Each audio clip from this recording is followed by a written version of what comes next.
Altitude of Sun and celestial objects can be found out by freely suspending the astrolabe by holding it from the ring. Move the Elidant so that the celestial objects are seen by aligning the sighting holes. Note the degrees from the altitude scale. To find the ecliptic position of the Sun on the zodiac scale, rotate the Elidant on the calendar scale and note the corresponding zodiac scale. It is also called longitude of Sun. To find the latitude for which almocenters on the astrolabe plate are drawn, calculate the number of degrees on almocenters on the meridian line from equator to zenith. Here the distance from zenith to equator is 22.47 degree, which is the latitude for which climate plates are made. Let's find the time of sunrise. Today is 15th November. Rotate it so that 22nd degree of Scorpio, the longitude of Sun, is at the eastern horizon. Rotate the rule, note the time on the time scale. It shows 7 hours 22 minutes morning time. If it is morning, set the read at 1/4 mark of consecutive degree scale. For noon, at half mark, and for evening, 3/4 mark. Also mark the azimuth of the Sun. It is at 110 degrees, that is 20 degrees south of east. Now adjust for the equation of time for 15th November, which is 15 minutes 20 seconds. Subtract it from 7 hours 22 minutes. It gives 7 hours 6 minutes 40 seconds. Now to know the time of sunset, set 22nd degree of Scorpio to western end of horizon. The azimuth reading for Sun shows 249 degrees, that is 21 degrees south of west. Rotate the rule, it shows 6 hours 17 minutes evening time. Now subtract equation of time of 15 minutes 20 seconds. It gives 6 hours 1 minute 40 seconds. The time difference of 10 hours 56 minutes from sunrise to sunset gives the length of the day. This length of the day is called artificial day since there is considerable light during morning and evening twilight. Let's compare it with stellarium in real time. Maximum altitude of the Sun on 15th November can be found out by placing the longitude of the Sun at the meridian, which is 48.5 degrees, and is observed at 12 hours 33 minutes 40 seconds after deducting equation of time from local noon time. Similarly, maximum altitude of fixed stars can also be found out by placing it at the meridian. Conversely, the date of the year can also be found out by placing the maximum altitude of Sun at meridian if known. To find the morning and evening twilight, set the Sun's longitude for 15th November, which is 22nd degree of Scorpio at 18 degree astronomical twilight line, which is below the horizon on the eastern side. Adjust the rule and note the time. The day breakout is at 6 hours morning time. Now adjust for the equation of time of 15 minutes 20 seconds for 15th November. The correct time is 5 hours 44 minutes and 40 seconds.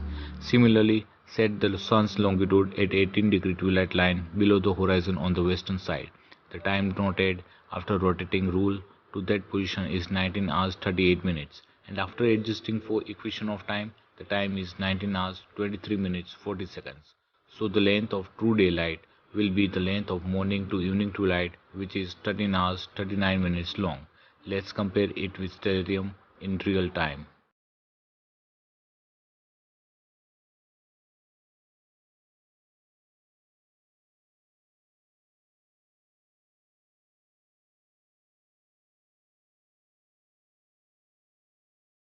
Place the first point of Capricorn on the meridian line. The almocenter shows 44 degree, which is the minimum altitude the Sun can go towards the southern direction. Rotate the reed so that the first point of Cancer is on the meridian line.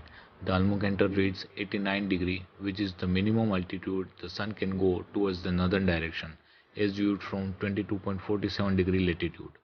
The northernmost point the Sun reaches in its annual motion is Tropic of Cancer, that is summer solstice, and the southernmost point is the Tropic of Capricorn, the winter solstice.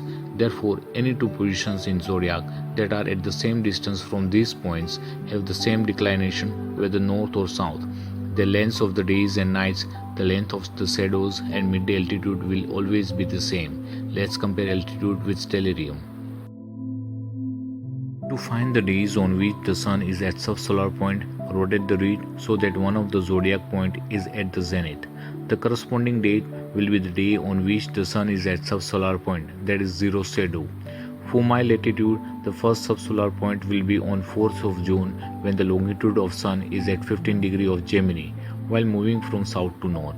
After reaching the summer solstice on 21st June when the longitude of Sun is at first point of Cancer, the Sun will again move from north to south and will cross the second subsolar point on 7th of July when the longitude of Sun is at 15 degrees of Cancer.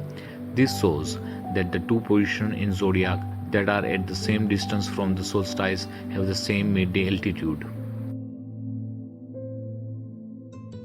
Equation of time ellipse is used to resolve the time difference between the sidereal time, that is the time required by stars to come back to the same meridian in one day, and the clock time. As the celestial equator is the projection of Earth's equator, only the elliptical orbit of the Earth is responsible for the time difference between the sidereal time and mean solar time. During leap year, because of one extra day, sidereal time falls back by 4 minutes. So add 3 minutes to equation of time ellipse in leap year, 2 for the second year, 1 for the third year, and 0 for the fourth year. Moreover, consider January and February as months of previous year. Suppose the altitude of star Deneb in Cygnus constellation is at 50 degrees when measured with the help of Eldad. Rotate the reed so that Deneb is at 50 degrees Almucantor. Now rotate the rule so it is at 22nd degree of Scorpio, which is the longitude of Sun on 15th November. The time shown by Astrolabe is 20 hours 41 minutes. Adjusting for equation of time ellipse for 15th November and adding 3 minutes to equation of time as it is a leap year, which is found out to be 8 minutes 38 seconds.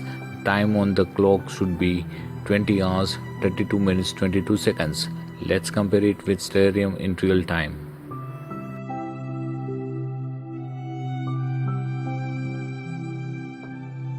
To find any celestial object from its right ascension and declination, first find the altitude of known star with the help of Eldad. Here I had projected Deneb at 50 degrees Almucantor. I want to find globular cluster M15 whose right ascension is 21 hour 30 minutes 0 seconds. In degrees it is 322.5 degree and declination is 12 degree 10 minutes for epoch 2000. Now for right ascension, count the degrees from the first point of Aries in anti-clockwise direction, and for declination the markings are on the rule. For north side of equator declinations are positive, and for south side of equator declinations are marked negative. The red dot you see at 12 degree declination is M15. To find the time of galactic plane at zenith, rotate the reed so that the galactic plane is at the zenith. Now rotate the rule so that the rule is on 22nd degree of Scorpio, which is the longitude of Sun on 15th November. Mark the time on the time scale. It shows 17 hours 0 minutes evening time.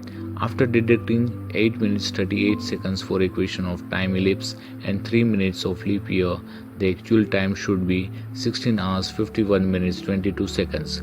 As the galactic plane is inclined by around 63 degrees to equatorial plane, it will pass twice over the zenith in a single day. Hence rotate the reed so that another part of galactic plane is at zenith. Again mark the time on the time scale.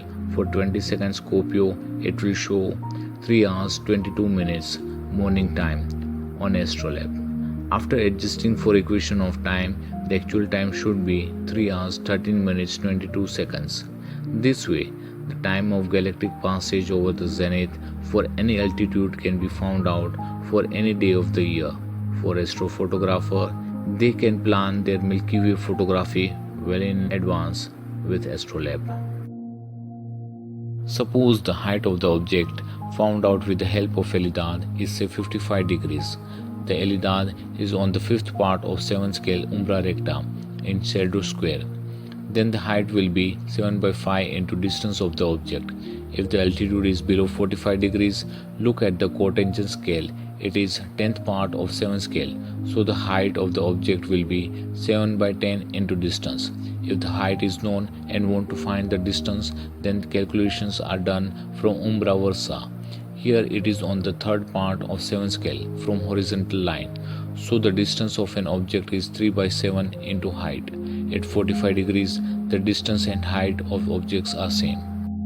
Find finding altitude with Elidad may give error of about 1 degree, but as almucenters are marked at 1 degree, these errors are manageable. These are few among many ways of using Astrolabe. Technology makes us intelligent, smarter, and connected to the world, but Astrolabe connects us to the universe. Astrolabe helps in knowing the fundamental principles of astronomy. The beauty of Astrolabe is that it brings two coordinate systems together.